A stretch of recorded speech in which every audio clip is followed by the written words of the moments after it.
பொங்கல் கொண்டாட்டத்தை முடிச்சுட்டு ஐயனார் வீட்டிலேருந்து தன்னோட வீட்டுக்கு திரும்புகிற வானதி கோபமாக அங்கே சோஃபா மேலே பைய தூக்கி எறிஞ்சிட்டு போய் உட்காடுறாங்க.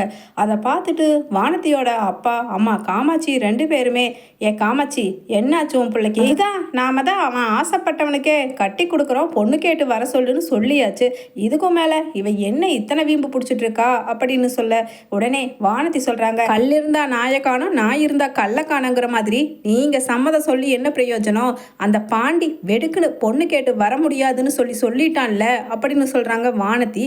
உடனே காமாட்சியோ, என்னடி என்ன சொல்கிற, ஏன் வரமாட்டாங்களா அப்படின்னு கேட்குறாங்க. உடனே அதுக்கு வானதி, அதுதான் அவங்க நொன்னி இருக்கால, நொன்னி நிலா, அவளுக்கு தனியாக ஒரு ரூம் வேணுமா, எங்கள் கல்யாணம் ஆகி போனால் அங்கே ரூம் பத்தாதான், இதைத்தான் காரணமாக சொல்கிறான் அந்த பாண்டி அப்படின்னு சொல்லிட்டு கோபத்தில் இருக்காங்க வானதி. உடனே காமாட்சி நல்லவங்களை போல பக்கத்தில் போய் உட்காந்துட்டு, நாங்கள் ஒத்த பிள்ளைய வச்சுருக்கோம், இவளோட ஆசையை நிறைவேற்ற முடியலன்னா என்ன மனுஷங்க நாம, யோ உடனடியாக அந்த நிலாவை அந்த வீட்டை விட்டு அடிச்சு துரத்துறதுக்கான வழியை பாருங்க அப்பனும் மகனும் அப்படின்னு சொல்லிட்டு வசந்த் கிட்டையும் அவங்க அப்பா கிட்டையும் சொல்கிறாங்க காமாட்சி. உடனே வசந்தோ, ஆமா எனக்கு இவளை அந்த வீட்டுக்கு கட்டி கொடுக்கறதே பிடிக்கல, இதில் அவளை அடித்து துரத்திட்டு இவளை கட்டி கொடுப்பாங்களா அப்படின்னு சொல்ல உடனே வானதி மடார்னு வசந்தோட காலில் விழுந்து அழுகிறாங்க. அண்ணே, இத்தனை நாளாக உனக்கும் எனக்கும் எத்தனையோ பிரச்சனைங்க வந்திருக்கு, ஆனால் என்னைக்கா இருந்தாலும் நான் உன்னை விட்டு கொடுப்பேனா? நீ என்னை விட்டு கொடுக்கலாமா? என்னோட ஆசையை நீ தானே நிறைவேற்றி வைக்கணும். 10 நாளுக்குள்ள அந்த நிலாவை அந்த வீட்டை விட்டு அடித்து துரத்திடுனேன். உனக்கு தான் நிறைய ஃப்ரெண்ட்ஸ் எல்லாம் இருக்காங்கல்ல, அவங்கள வச்சு ஏதாவது வேவு பார்த்து ஏதாவது உள்குத்து வேலை செஞ்சு அவளை துரத்தி விட்டுனேன். அவள் திரும்பி இந்த சென்னை பக்கமே வராதபடிக்கு அவள் ஊர் திருவண்ணாமலைக்கு போய் தொலையிட்டோம் அப்படின்னு வானதியும் சொல்ல உடனே காமாட்சியும், என்னடா வசந்து, உன் தங்கச்சிக்காக நீ இதை கூட செய்ய மாட்டியா? எப்படியாவது நம்ம பிள்ளையோட ஆசையை நிறைவேற்றணும் அப்படின்னு சொல்ல உடனே வசந்தும், ஆ சரி சரி பார்க்குறேன் அப்படின்னு சொல்லிட்டு போயிடுறாரு. அதே சமயம் இந்த நிலாவை எப்படி துரத்துறது அப்படின்னு வசந்தும் நிலா ஆஃபீஸ் முடிச்சுட்டு வெளியில் வர்ற வரைக்கும் வெளியில் போய் யோசிச்சுக்கிட்டே நின்றுக்கிட்டு இருக்க, கூட 4-5 தருதலை பசங்களையும் சேர்த்துக்கிட்டு போயிருக்காரு. அதே சமயம் பேசிக்கிட்டே ஆஃபீஸ்லேருந்து வெளியில் வர்ற நிலா சோழன் கிட்ட, என்ன சோழன் வெளியில் போயிட்டீங்களா? சரி ஒன்றும் பிரச்சனை இல்லை, நான் ஏதாவது ஒரு கால் டாக்ஸியோ இல்லை ஆட்டோவோ பிடிச்சி வீட்டுக்கு போயிடுறேன், நீங்கள் பார்த்து சேஃபாக ட்ராவலை முடிச்சுட்டு வாங்க அப்படின்னு ஃபோனை கட் பண்ணிட்டு நிற்க, சுற்றி வளைச்சு ஒரு 5-6 ரவுடிங்களை போல அப்படியே நிலாவை கட்டம் கட்டி நின்னுறாங்க. நிலாவும் நம்ம எதுக்குமே பயக்கக்கூடாது அப்படிங்கிற மாதிரி தைரியமா, என்ன வேணும் உங்களுக்கெல்லாம், எதுக்காக என்னை இப்படி வழிமறிக்கிறீங்க அப்படின்னு கேட்குறாங்க. உடனே கை கட்டி பின்னாடி இருந்து வர்றாரு வசந்த். என்ன பார்க்குற, என்ன உனக்கு யாருன்னு தெரியும்னு நினைக்கிற அப்படின்னு சொல்லிட்டு சொல்கிறாரு. உடனே நிலாவும், தெரியும் தெரியும், வானதியோட அண்ணன் தானே, ஏற்கனவே இந்த மாதிரி என்கிட்ட ஒரு வாட்டி தப்பாக பிஹேவ் பண்ணி அதுக்கப்புறம் பல்லவன் அப்புறம் சோழன் பாண்டியன்னு எல்லாருமே வந்து உங்களை பொழந்து கட்டினதை மறந்துட்டீங்களா நீங்கள் அப்படின்னு தைரியமாக பேசுகிறாங்க பொண்ணா அந்த இடத்துக்கு நிலா. உடனே வசந்த், என்ன திமிர் உனக்கு, திரும்பவும் அந்த அடி கொடுத்த ஞாபகத்தை தானே எனக்கு ஞாபகப்படுத்தணும்னு நினைக்கிற? நான் அதுக்கு வரல, ஒழுங்கு மரியாதையா இப்போ நீ குடியிருக்கிற ஐயனார் வீட்டுக்கு தலை மூழ்கிட்டு ஒட்டு மொத்தமாக மூட்டையை கட்டிட்டு உன் ஊர் திருவண்ணாமலைக்கே போயிரு அப்படின்னு சொல்லிட்டு வசந்த் மிரட்டுறாரு.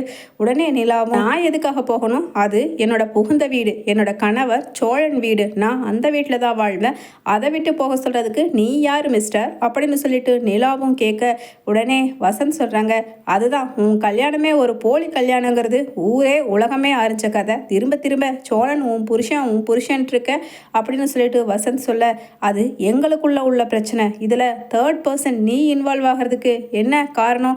தேவையில்லாத வேலையில் ஈடுபட்டனா அதுக்கப்புறம் என்ன நடக்குன்னு எனக்கே தெரியாது அப்படின்னு சொல்ல உடனே வசந்த் விலக அப்படியே வந்து வானதியும் நிற்கிறாங்க ரவுடி போல. அப்போ என்ன வானதி, உங்கள் அண்ணன் பேசுகிறதெல்லாம் நீ கேட்டுட்டு தான் இருக்கியா, என்ன பேசுகிறாருன்னு கேட்டியா அப்படின்னு சொல்லிட்டு நிலாவும் கேட்க உடனே வானதி, யார் கேட்குறது, நீ தான் கேட்கணும் அவன் பேச்ச, என்ன உனக்கு என்ன அண்ணன் சொல்ல வரான்னு புரியுதில்ல, நானும் பாண்டியும் அந்த வீட்டில் கல்யாணம் பண்ணணும்னா ஒழுங்கு மரியாதையா நீ அந்த வீட்டை விட்டு போனா தாண்டி முடியும் அப்படின்னு சொல்லிட்டு சொல்கிறாங்க வானதி. உடனே நிலா பலமாக சிரிச்சுட்டு, இதை நீ என்கிட்டயே நேரடியாக சொல்லியிருக்கலாம்ல, பொலைட்டாகவே சொல்லியிருந்தா நானே போயிருப்பேன். என்னைக்கு இருந்தாலும் சோழனை விட்டு நான் போகிறதுங்கிறது ஒரு ஸ்ட்ராங்கான டெசிஷன் ஆல்ரெடி எடுத்தது ஒன்று தானே.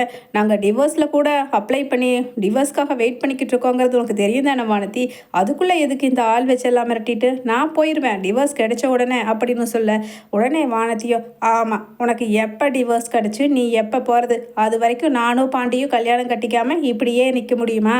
முடியாது. நீ 10 நாளில் கிளம்பி போயிட்டே இரு. ஆனால் வீட்டில் இருக்கிற யாருக்கும் நானும் என் அண்ணனும் வந்து தான் உன்னை மிரட்டி போக சொன்னங்கிற விஷயம் தெரியக்கூடாது அப்படின்னு சொல்ல, உடனே நிலாவோ சரி வானதி நான் கிளம்பிடுறேன் அப்படின்னு சொல்ல, உடனே வசந்தும் மீசையை முறுக்கிக்கிட்டு இப்படி வா வலிக்கு அப்படின்னு சொல்லிட்டு எல்லாருமே கிளம்பி போயிடுறாங்க. வீட்டுக்கு போன நிலா ஒரு ஆசோலேஷன்லேயே இருக்காங்க.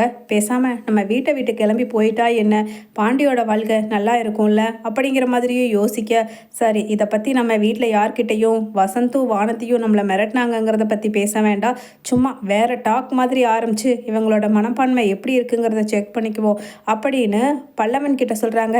ஏண்டா பல்லவா, அடுத்த வருஷம் இந்நேரம் யார் யார் எங்கெங்கே இருப்போமோ ஏண்டா அப்படின்னு சொல்லிட்டு பேசுகிறாங்க. உடனே பல்லவனும் அண்ணி என்ன அண்ணி சொல்கிறீங்க, யார் யார் எங்கெங்கே இருப்போன்னா எல்லாரும் நம்ம இந்த வீட்டில் தானே இருப்போம், எனக்கும் இன்னும் படிப்பு இருக்குது, நீங்களும் இங்கே தானே உங்கள் ஆஃபீஸு, எங்கே போக போகிறோம் அப்படின்னு சொல்ல, இல்லைடா பல்லவா அது வந்து அப்படின்னு சொல்ல, இன்னொரு வாட்டி இப்படியெல்லாம் சொன்னீங்கன்னா கண்டிப்பாக நான் உங்கள் மூஞ்சிலேயே முழிக்க மாட்டேன் அண்ணி, கண்டிப்பாக எனக்கு ரொம்ப கோபம் வந்துடும் அப்படின்னு சொல்ல, உடனே பாண்டியனும் என்னங்க நீங்கள் நம்ம இந்த வீட்டையே இடிச்சிட்டு பெரிய மாளிகை மாதிரி கட்டி இந்த வீட்லேயே இதே இடத்துல இருப்போம்னு சொன்னீங்கன்னா கூட ஏற்றுக்குவோம், யார் யார் எங்கெங்கேயோ இருப்போமோன்னு சொன்னால் என்ன அர்த்தம் அப்படின்னு சொல்லிட்டு பாண்டியனும் கேட்க, இப்படியே சேரனும் அழுதுட்டு உட்காந்துருக்காரு. என்னப்பா நிலா பொசுக்குன்னு இப்படி சொல்லிட்டியே, எங்களை விட்டு போகணும்னு ஏதாவது முடிவு எடுத்துட்டியா அப்படின்னு கேட்க, இல்லைண்ணே அப்படியெல்லாம் இல்லைண்ணே அப்படின்னு கண்ணில் நீர் கோர்க்க நிலாவும் தலையாட்டுறாங்க. அதே சமயம் 10 நாள் கழிச்சு மறுபடியும் வானதி இவ என்ன தொலைஞ்ச பாடே தெரியலையே, இவளை விடக்கூடாது அப்படிங்கிற மாதிரி நிலா கிட்ட மறுபடியும் பேச, உடனே நிலா அங்கே ரெக்கார்ட் பண்ணி வாய்ஸ் ரெக்கார்டை அப்படியே அது கால் ரெக்கார்டிங் மாதிரி பண்ணி சோழனுக்கு அனுப்புகிறாங்க. அதை கேட்டுட்டு சோழன் இதை நம்ம டீல் பண்ணால் சரிப்பட்டு வராது, பாண்டிக்கிட்டேயே விட்டுருவோம், ஏன்னா அவன் பொண்டாட்டி கட்டிக்க போகிற பொண்ணோட வேலை தானே இதெல்லாம் அப்படின்னு சோழன் நேராக அந்த கால் ரெக்கார்டிங்கை ஃபார்வர்ட் பண்ணி விடுறாரு பாண்டியனுக்கு. அப்போ பாண்டியனும் அதை கேட்டுட்டு என்ன எவ்வளவு கேவலமாக மிரட்டியிருக்காங்க, முதல் ஒரு வாட்டி மிரட்டினதையும் சேர்த்து ரெக்கார்ட் பண்ணி அனுப்பிச்சிருக்காங்க நிலா, இப்படியுமா நடந்துக்குவாங்க அப்படின்னு நேராக அவங்க வீட்டுக்கு போய் வானதியோட அப்பா அம்மா வானதி வசந்த்னு எல்லாரையுமே காரி துப்பாத குறையா பேச ஆரம்பிக்கிறாரு. பத்தாததுக்கு நடேசனும் துண்டை உதறி போட்டுட்டு என்ன கேடுகட்ட நாய்ங்க ஏன் மருமகளை வீட்டை விட்டு போக சொல்லி மிரட்டி இருக்காங்க, அப்படிப்பட்டவ ஒன்றும் இந்த வீட்டுக்கு தேவையே இல்லடா பாண்டி அப்படின்னு சொல்லிட்டு சத்தம் போடுறாரு.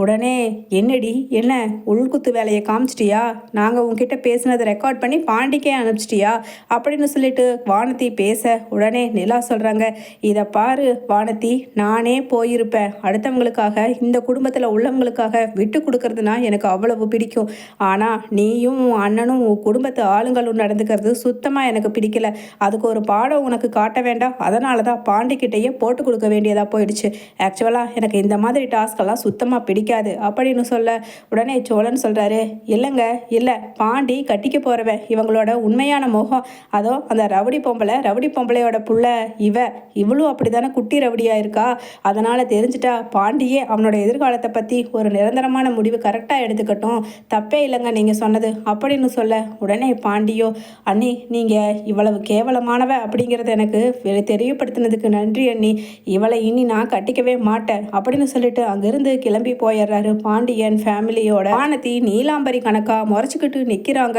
ஆத்திரத்தை அடக்க முடியாமல்.